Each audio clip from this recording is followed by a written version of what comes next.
Greetings, my fellow endeavorers of political machinations and striving for military domination. It is I, a goat, and I'm here today to talk to you about the Damocles sanction by Michael J. Charverier? I have no idea how to pronounce that. I'm sorry about that. Charverier. I believe that is how it goes.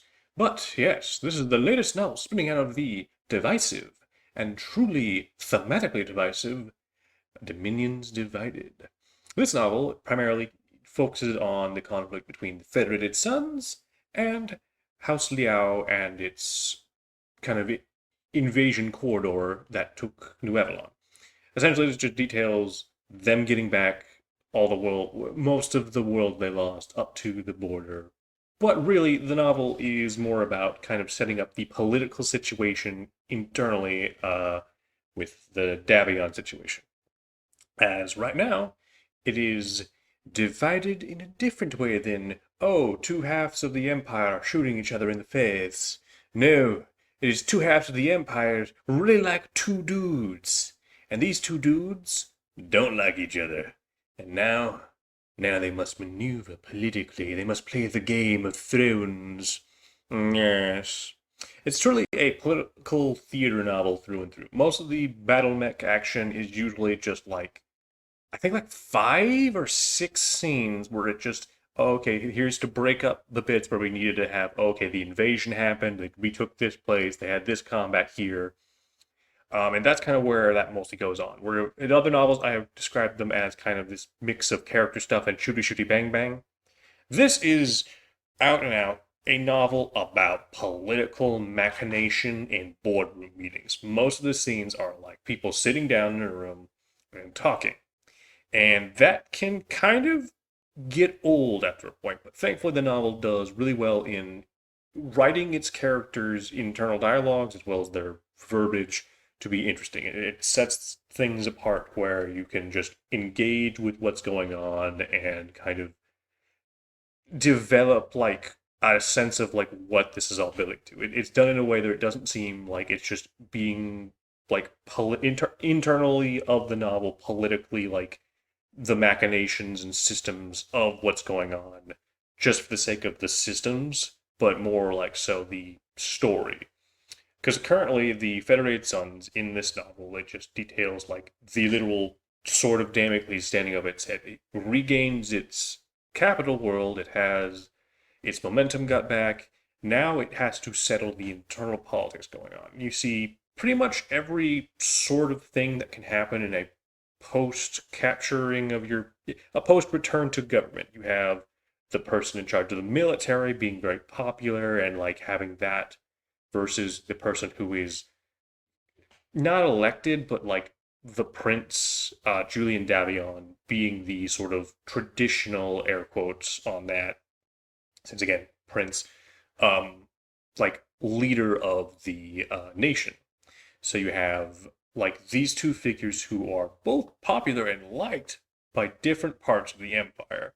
And then you have like the various minor little lords that we get a little view onto for like what's going on. Like, oh, okay, this person is regaining the realm and doing some things. We have a small excursion with Alexander Hasek that comes together and slowly builds into the plot, as well as on Robinson, Erik Sandoval, the leader of the uh, military essentially, or the first prince's like right hand man who is his now like political enemy is through the novel like they're scheming while in the background trying to like maybe is this a plot, is this against me, or is this unrelated. That's kind of how the novel goes is you have each of these two men, you have Julian Davion and Erik Sandoval kind of trying to go in and do each of their roles, with Julian being the head of state trying to restore his realm as well as lead it into the future, alongside Alexander Hasek, who is now trying to uh, retake worlds, find like holes in their defenses and get them patched up and just get the military situation under control where they can have a defensible border and then manage his own fiefdom in the Suns. And that's basically it. And all it is these two men trying to squabble not directly with each other, but like through envoys or maybe through machinations through like how a military operation is set up. Like maybe like you going down is not actually to your benefit or the nation's benefit, but more, hey, why don't why don't you get shot? You know, I can galvanize that. I can utilize you getting blasted in the face as a really helpful tool, you know? Just a really great thing if you would die in this assault. Or maybe that's their own personal thought process. Maybe they're bleeding too far into it. Or at least that's one of my interpretations on certain things, because they don't outright state like, oh hey, this is a plot here, or if this is directly linked up to Julian or Alexander. Some of it is just up to circumstance and their own kind of war councils attempting to mete out like potential threats to each person. And that's kind of the meat of the novel, is just figuring out as these two men move through and rise in the post, like not I guess post war or post ceasefire and regaining of the capital through normalcy. I guess yeah, post return to normalcy to some degree in the Federated Suns as a nation, because it is essentially just returning to where it was. It's not exactly where it was, but like in terms of the day to day, that is the nature of what they're going back to. And it's good.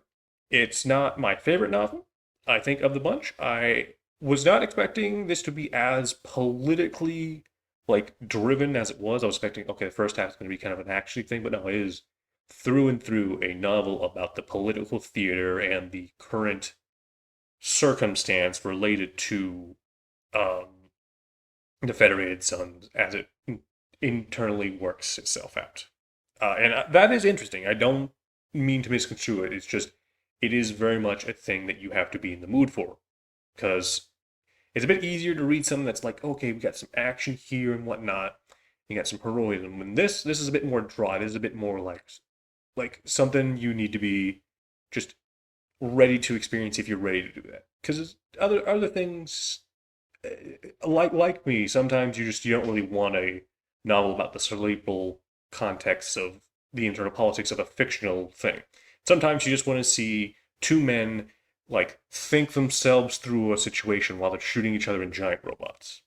And that I would describe as probably the more traditional BattleTech novel, is two people, situation, trying to outthink each other, or someone trying to outthink something, in a mix of those kind of genres, or whatnot, or at least in terms of the stories I've read so far, with a mix of political intrigue and a side plot. Um, where this is very much purely the politics of the setting. Um, and that is good. It's well written. It is not incomprehensible within itself. I, not having a lot of the backstory to the Dark Ages novel, because I haven't read them yet, still was able to get, oh, okay, this is this and this, this infers this. It's not inherently relying on continuity to be enjoyable. It is a good book on its own. I think if you have read the previous Battletech novels that were published in many years beforehand, it will help to further enhance, and I think you will like this novel more. But from a like person who's just getting in and wants to mostly just read the Ilcon stuff, it is a bit of a like, oh, okay, this is enjoyable, this is good, this is well written. But in terms of my own personal taste, it's like it's okay, it's okay. It's no question of survival. Like I really enjoyed that novel in terms of my own likes, and then I liked how they presented a mix of politics and action in Redemption Rights. Those are the two novels that I personally just really like and always recommend to people in terms of just picking them up like straight away if you've never read any BattleTech stuff. This though is good. It is a good novel. It sets out to do a thing. It doesn't give you any false expectations of what it's going to be. Pretty much like from the opening little prologue, you get what you're going into. And I think that prologue really does well to set up like, oh, okay, this is not a novel about the action happening. It's about people who are working on the internals and like how it affects those sort of people. As it's a very mundane opening. It opens on just a guy coming home from work on an occupied New Avalon and the kind of tension that grows from that. the tension of just trying to avoid conflict. And that kind of is what is going on in the novel. Everyone is trying to avoid an internal conflict so they can focus on the outward conflict. But it's still building, it's coming to a rush, and they don't really want to engage with each other just yet. And I think that's very fun, and it makes a very interesting kind of like go for it. It's just not something I am just amazingly stoked on. Julian's character, while very interesting, and I do actually really like him. He seems very interesting going forward, and I hope that I'll see him in some other novels down the road as this sort of scarred man trying to pull together everything. Because he's got these prosthetic fingers that they constantly call back to in the novel and use. Like that kind of is both an inference for both himself having been damaged, been hurt, as well as like the state of his nation. He's two fingers, or I think it's three fingers, are missing, but they're put back together, but they're still not exactly as they should be. He's still got these ticks. Like they're not like he's got the ghost limb thing going on. And they call back to that a lot, and or not a lot, but occasionally to infer sort of thematic stuff. And I like how they use that. There's a lot of fun imagery occasionally done. And Julian's own split second actions also really do well to like add a bit of like flair and drama. It's not like all cerebral. It's like these are the things you have to deal with what I do, when I decide to do them, and I have to live with that. Um, and I think it all comes in the end comes out really well. Uh, but in the end, would I recommend this novel? Yes, I do recommend it if you're interested in sort of a more politically themed sort of thing, and less of an action tale and more like a thriller sort of situation. I best would describe. Uh, but yeah, it is a novel that I think don't really think it's worth going into spoiler territory, as the novel is fairly dry and it goes out for itself. It's very like, okay, this is what it is, and outside of talking about like the ramifications of it as like, oh, okay, this is where they are, it's more just set up for, okay, this is what the state of the Federated Suns is. You have two figures who are at its core, and they both kind of want to be on top, but they don't want to start killing each other for it yet, or at least making it where it's known that they're trying to kill each other. So that is kind of the status quo, and that's pretty much what it is. There are very fun interactions between minor characters. There are the aides. We see pretty much the political council for each character. You get basically two siblings that are on both sides of these two men. Uh, the sister on Julian's side and the brother on Alexander's side, and it kind of helps to sort of tie in a lot of the threads and how each is used and who those two have become as a person, um, as well as like their sort of internal like spy groups and how they use those. And it again it creates a very interesting sort of look at like the rising tides in this nation after they've like gotten all together. But yeah, it's an okay novel to me. I'm I think I'm just trying to stretch out what I want to say just because I usually talk more. But it is a book that is fine. It sets out to basically give you an idea and a look into what is going on with the Federated Suns, what the two heads of state are going at, and what their sort of outlook on the future is, as well as a look on like what may come. There are some implications of like, oh, hey, maybe one character will get married. Maybe this person doesn't really want to be in charge, but like is sort of being barreled fisted into it just through circumstance and like fears about the nation. And maybe there's a third party kind of exacerbating everything. Maybe there's an unseen hand, a puppet master, someone trying to stoke the flames, the dividing blade, so that everyone may have their head chopped off in the end. Yes. But yeah, I think it's a good novel. I think it sets up a really good sort of status quo that you can go anywhere with like stories about like people in it, spy thriller stuff, just another political novel. I think personally, like I would love to see the like what comes next sort of situation with Julian or Alexander.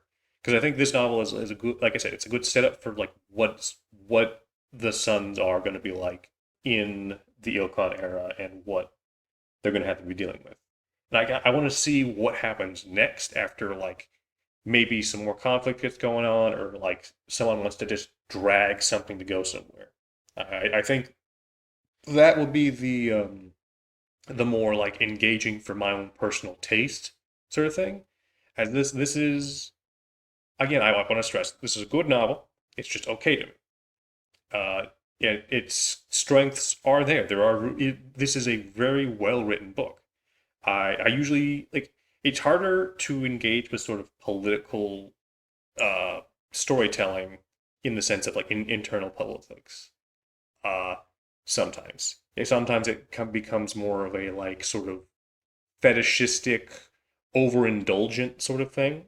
And this novel does not do that. It is a novel that understands how to set a scene up with a sort of idea and then sort of gamify it and get it to where it is enjoyable.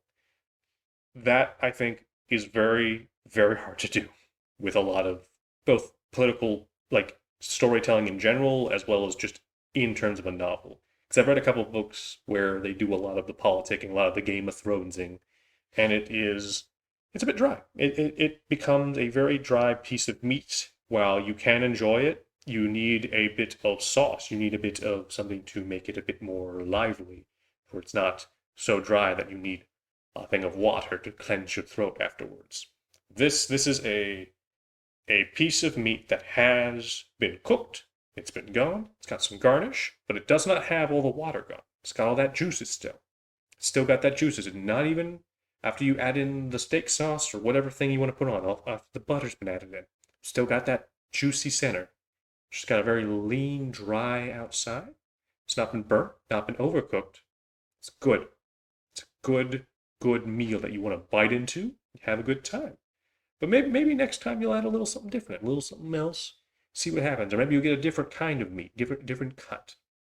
I think that is to utilize the ability of food analogy, which everyone understands because food, and also it kind of employs my own thoughts. Yeah, that is kind of the feeling I get from this novel. It is a good, well-made book that is enjoyable, and I think that's always good because hey, more good stuff is always good. And I look forward to seeing what the next novel involving the Suns is, because it does give you that look, and you want to see what happens. And I do want to see what happens. I personally really like Julian. I don't really have a huge interest in Alexander Hasek. He seems interesting in terms of the guy who was the previous hand of the first prince, who only popped back because he was doomed. The previous guy was doomed. And so like he's got this opportunist thing, but he also is like, hey, I want to serve my kingdom and I care more about my soldiers sort of thing. So that sort of populist sort of leader, I think that's the right term. And then you have Julian, who is the more traditional thing, and I think we also spent a bit more time with him, so I think that's why I kind of more engaged with him. And Alexander is definitely the antagonist because I want to say our primary protagonist is Julian, as we spend a bit more time with him, or at least we're introduced to him, I believe, first, looking in the mirror and describing his scars and his three robotic fingers. So there is a internal thing where you want to engage with him more, or at least I did. And so I think like I'm interested to see where he is as a person later because he also has all these political connections and whatnot. Whereas Alexander is like he also has his own political connections, but they're more just family based.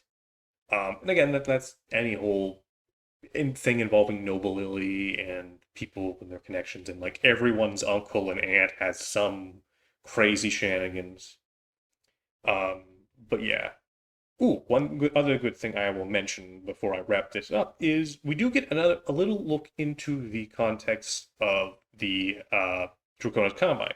We get a little smidgen of morsel borble, a little appetizer of the dragon, where we see kind of Yuri sort of internally fixing up things where she doesn't have to deal with Torinaga having to remove those who directly support him or convert those who supported him into her supporters so she can kind of begin or not strengthening her own hold on the nation.